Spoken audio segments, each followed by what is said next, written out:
Bismillahirrahmanirrahim.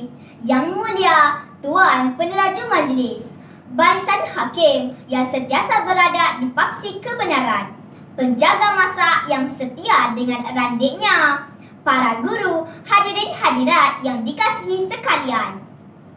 Assalamualaikum dan salam perpaduan. Sebelum hujah-hujah saya utarakan, izinkan saya mengupas intipati pidato saya yang bertajuk Kebaikan Belajar Secara Dalam Talian.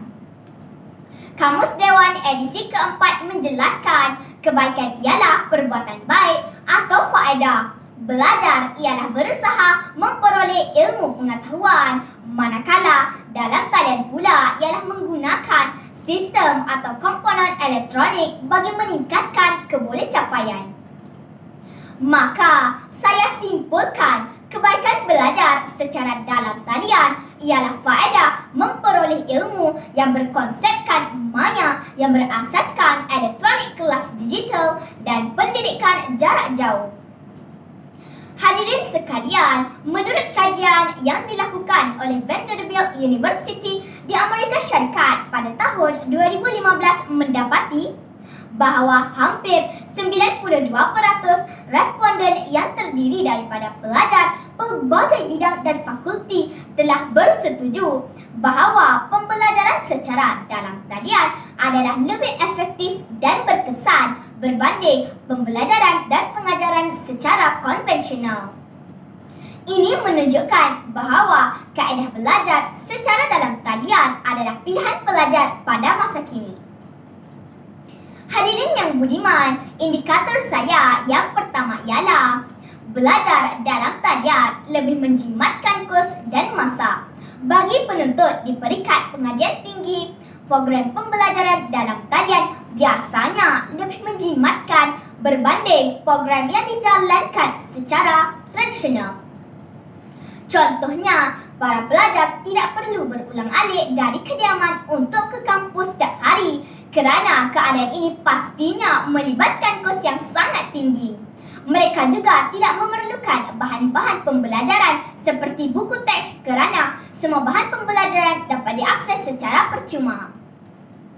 Hadirin, indikator saya yang kedua pula ialah belajar dalam talian lebih menarik. Pembelajaran dalam talian adalah lebih menarik kerana ianya multimedia, iaitu gabungan teks, grafik, bunyi, video dan animasi. Ianya juga boleh dilaksanakan secara interaktif dan mengikut masa sebenar.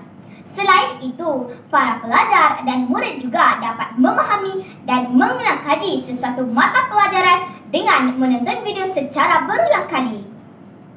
Ini memberi impak positif kepada mereka dalam penerokaan ilmu baharu, pembudayaan, penyelidikan pada peringkat lebih awal.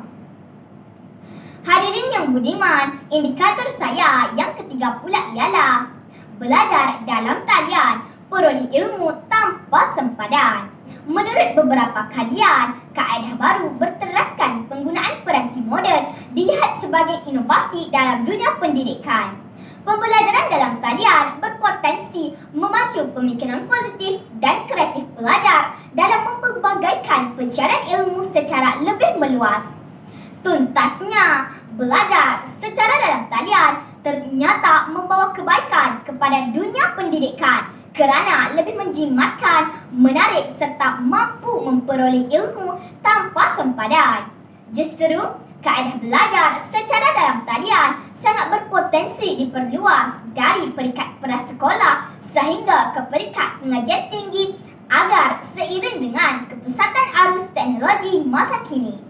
Sekian, wabillahi taufiq wal hidayah. Wassalamualaikum warahmatullahi wabarakatuh.